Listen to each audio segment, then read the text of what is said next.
નમસ્કાર મિત્રો, TET 1 high court matter બાબતે ગુડ ન્યૂઝ જોવા મળી રહ્યા છે। એક ખરાબ સમાચાર પણ છે, એક સારા સમાચાર પણ છે। વિડીયો અંત સુધી નિહાળશો, તમામ પ્રકારની અપડેટ છે આજના વિડીયોમાં મળી જશે।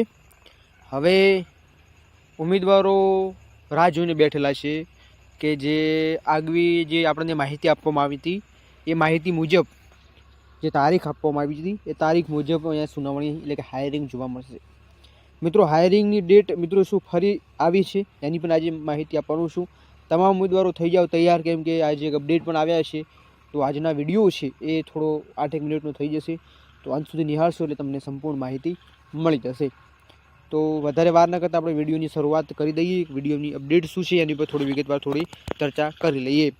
મિત્રો ખાસ ટેટ ભરતી અને કોર્ટ મેટર અપડેટ આપણને ખબર છે કે છેલ્લા જે માર્ચ મહિનાની અંદર 20ની આજુબાજુ 20 તારીખની આજુબાજુ છેલ્લી હાયરિંગ હતી અને એ હાયરિંગ છે મિત્રો લંબાવવામાં આવી હતી। તો એ ડેટ હતી જૂન મહિનાની આજુબાજુ ડેટ હતી, એટલે કે જૂનની 16 કે આજુબાજુ એ ડેટ હતી, પરંતુ એ માગણીઓ અને લાગણીઓને ધ્યાનમાં રાખતા વકીલો દ્વારા જે રજૂઆત કરવામાં આવી છે અને રજૂઆત બાદ એવી અહીંયા માહિતી મળી રહી છે કે એ 16 એપ્રિલના રોજ હાયરિંગ જોવા મળશે, એવી અપડેટ મળી છે। પરંતુ એના પહેલાં પણ એક વિડીયો આપણા પાસે મળ્યો છે, તેનો પણ આપણે વિડીયો લાવીશું, એની પણ અપડેટ મૂકીશું। અને એક ઓલરેડી આપણે સીઓનો જે ચુકાદો હતો એની પણ ઓલરેડી આપણે વિડીયો મૂકેલું છે, જેમાં જે પ્રોસેસની વાત થયેલી છે એમાં તમે પણ વિડીયોની માધ્યમથી નિહાળી શકો છો। એ પણ આપણા યુટ્યુબ પ્લેટફોર્મ માનવ જ્ઞાનમાં તમને જોવા મળી જશે। હવે મેન ટોપિક શું છે મિત્રો? તો મેન ટોપિક છે એ જે છે એ મિત્રો તારીખ છે। તારીખ મિત્રો અત્યારે જોવા મળી રહી છે, તો અલગ અલગ પ્લેટફોર્મ ઉપર આપણને જોવા મળી રહી છે। અમુક પ્લેટફોર્મ ઉપર આપણને 23 તારીખો જોવા મળી રહી છે, અમુક પ્લેટફોર્મ ઉપર જે યુટ્યુબના માધ્યમથી જે માહિતી આપી રહ્યા છે એમાં 16 તારીખો જોવા મળી રહ્યા છે, 23 તારીખો જોવા મળી રહી છે, એની પણ થોડી આપણે વિગતવાર ચર્ચા કરી લઈએ। કોર્ટ કેસ અને કાનૂની અડચણને સમજવી એ પણ એક મોટો પ્રશ્ન છે। કોર્ટ કેસ થાય છે ત્યારે આપણને ખબર છે કે એ તુરંત એનો ફેસલો નથી આવતો। હવે આનું એક ઉદાહરણ પણ આપીએ કે 2020માં જે કોરોના વખતે અગાઉ એક કેસ બનેલો હતો, જે કેસમાં પોલીસ દ્વારા પુત્ર અને પિતાની બંનેની હત્યા કરવામાં આવી હતી। તો એ ચુકાદો મિત્રો હમણાં આવ્યો છે। એ ચુકાદામાં 9 જેટલા પોલીસ કર્મીઓને અહીંયા ફાંસીની સજાઓ આપવામાં આવી છે। તો આપણે એ પણ જોઈ શકીએ છીએ કે આવા જે ચુકાદાઓ હોય છે એ થોડો વાર લાગતી હોય છે, થોડો ટાઈમ માગે છે, એટલે આપણે થોડી પેશન્સ રાખવાની છે, એટલે આવવાની છે મિત્રો। આપણે આવો ચુકાદો એવો જે વર્તમાનમાં જે ભવિષ્યમાં બનવાનો છે કે બની રહ્યો છે એવા અત્યારે આપણા એવો ચુકાદો નથી। આપણે જે ચુકાદો છે મિત્રો સિમ્પલ ને સાદો છે, એમાં એટલું બધું ડીપમાં કોઈ ઉતરવાનું નથી, જેમાં આપણે પ્રશ્નોનું નિરાકરણ કરવા માટે વિભાગની જે રજૂઆત કરી છે અને રજૂઆતને ધ્યાનમાં લઈ અને પ્રશ્નોનો સુધારો કરવા માટે થઈ અને કોર્ટ કેસ કરેલો છે।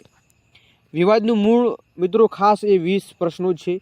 જે 20 પ્રશ્નો છે એ વિવાદિત મૂળ ખાસ છે, કેમ કે એ 20 પ્રશ્નોથી ઘણા એવા ઉમેદવારો છે એમને નોકરી મળવાની સંભાવના અહીંયા 100% જોવા મળી રહી છે। તો મિત્રો આપણને ખબર છે કે આપણે પ્રિપેરેશન કરી છે, આપણને નોકરી મળવાની છે, તો શા કારણે આપણે પાછળ હટીએ? આપણને નોકરી મળવા ઉપર છે, આપણો ચાન્સ છે, તો આપણે શા કારણે પીછીહટ કરીએ? એ પણ એક મોટો પ્રશ્ન છે। તો જે ઇનકરેક્ટ પ્રશ્નો છે ખોટા, જે ટેટ 1 એક્ઝામ જે 20 કે 19 જેટલા પ્રશ્નો છે એ 19 જેટલા પ્રશ્નોની નિરાકરણ લાવવા થઈ અને કંઈ ના કંઈ આ કોર્ટ મેટરનું આયોજન છે, એટલે કોર્ટ મેટરમાં રજૂઆત કરવામાં આવી હતી। કોર્ટ મેટરને ધ્યાનમાં લઈ અને આ કોર્ટ કેસ થયેલો હતો અને કોર્ટ કેસની અગાઉ 2 હાયરિંગ આવી છે અને અત્યારે મિત્રો હાલ જે માહિતી મળી રહી છે એ માહિતી પ્રમાણે 16 તારીખના રોજ હાયરિંગ છે। હવે મિત્રો આમાં પણ 2 અલગ અલગ ભાગ પાડી દેવામાં આવ્યા છે, એની પણ થોડીક માહિતી આપણે લગભગ 20 પ્રશ્નોની આજુબાજુ છે। વિસંગતતાને લીધે પરીક્ષા પાસ કરી શક્યા નથી એવા ઉમેદવારો, જે લોકોએ એમને ખબર છે કે 20 પ્રશ્નોમાં સુધારો થશે જ, ઓલરેડી એમના એ 20 પ્રશ્નોમાંથી એમનું મેરિટ બનવાનું છે, તો એવા ઉમેદવારો મિત્રો ચોક્કસ અહીંયા રાહ જોઈ શકે છે।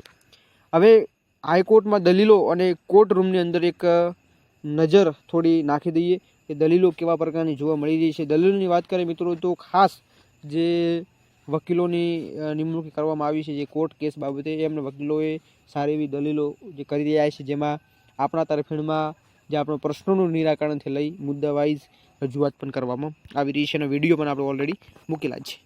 હવે એવી પણ અપડેટ આપવામાં આવી છે કે જે મિત્રો અરજીની સમય મર્યાદા છે એ 23 એપ્રિલ પછી ફોર્મ બંધ થશે ભરવાનું, એવી અહીંયા અપડેટ મળી છે. પરંતુ મિત્રો એવું મને લાગી નથી રહ્યું કે એવું કંઈ થાય. થોડી રાહ જોવાની છે. કોર્ટ મેટરની થોડી રાહ જોઈએ. 19 તારીખની આજુબાજુ અથવા 16 તારીખની આજુબાજુ અહીંયા થોડી હાયરિંગ આપણને જોવા મળી શકે છે. તો એની થોડી રાહ જોઈએ, શું અપડેટ છે અને કેટલા નવા ચેન્જીસ જોવા મળે છે કે નથી મળતા, એ પણ એક મોટો પ્રશ્ન છે. કેમ કે 16 એપ્રિલની આજુબાજુ આપણને હાયરિંગ જોવા મળવાની છે. તો એ હાયરિંગને ધ્યાનમાં લઈ અને ચોક્કસ ઉમેદવારો છે એ થોડા લડી લેવાના પર મૂડમાં છે. એપ્રિલ 15ની આજુબાજુ જોવા મળી રહ્યું છે. પણ વકીલની વિનંતી મિત્રો ન્યાયાધીશને નિર્દેશ કરવામાં આવ્યો છે કે 13 થી 15 એપ્રિલની તાત્કાલિક સુનાવણી 15 તારીખે ઉલ્લેખ એવો કરવામાં આવ્યો છે. એટલે કે 16ની આજુબાજુ સુનાવણી થશે એવી અપડેટ મળી છે. પરંતુ મિત્રો આ 100% થશે એવું નથી. કેમ કે આપણને ખબર છે કે વકીલ દ્વારા જે સુનાવણીની રિક્વેસ્ટ આપવામાં આવે છે કે એમને વિનંતી કરવામાં આવે છે, પરંતુ એ મિત્રો કોર્ટ ઉપર જતું હોય છે. કોર્ટ કેટલા અંશે એનું નિરાકરણ કરે છે, જે સુનાવણીની તારીખ આપે છે, એ પણ એક મોટો પ્રશ્ન છે. બાકી થોડાક દિવસ રાહ જુઓ, 2-3 દિવસમાં શું અપડેટ મળે છે. આપણી ચેનલ પર મિત્રો 100% તમને જેન્યુઇન એટલે કે જે ઓફિશિયલ અપડેટ સાથેનો વિડીયો જે સાઇટ ઉપર એમનું જે હાઈકોર્ટની સાઇટ છે એના ઉપર જ આપણે એનું કેસ નંબર નાખીશું, એટલે સંપૂર્ણ પ્રોસેસ તમને બતાવી દઈશું. અને વિડીયો પણ આપણી ચેનલ પર અપલોડ ચોક્કસ કરી લઈશું. તો ખાસ ઉમેદવારો છે એ આપણી ચેનલને હજી સુધી સબસ્ક્રાઈબ નથી કરી નાખજો, બેલ આઇકન પ્રેસ નથી કરી નાખજો. અને મિત્રો ઘણા એવા ઉમેદવારો છે જે વિડીયોની તમામ દરરોજની અપડેટ મેળવતા હોય છે, પરંતુ હજી સુધી એવા ઉમેદવારો છે જે લોકોએ સબસ્ક્રાઈબ નથી કરી. તો આજે સબસ્ક્રાઈબ કરી નાખજો, નવા લેટેસ્ટ નવા ન્યૂઝ મળતા રહેશે. તો આ હતી અપડેટ. થોડી પેશન્સ રાખો અને ચેનલ સાથે બનાવી રહ્યો. નેવી કે લેટેસ્ટ નવા ન્યૂઝ મળશે તો ચોક્કસ તમને આપણી ચેનલના માધ્યમથી માહિતી આપવામાં આવશે. તો આ ખાસ મિત્રો તમારો કિંમતી સમય માનવ જ્ઞાનમાં આપવા બદલ તમામ ઉમેદવારોનું અહીંયા દિલથી આભારી છું. તો આજના આ કોર્ટ મેટર બાબતના અપડેટ હતા. એ અપડેટનો વિડીયો અહીંયા પૂર્ણ કરીએ છીએ. નવા કંઈ લેટેસ્ટ નવા ન્યૂઝ સાથે ફરીવાર એકવાર મળીશું. ત્યાં સુધી જય હિન્દ, જય ભારત.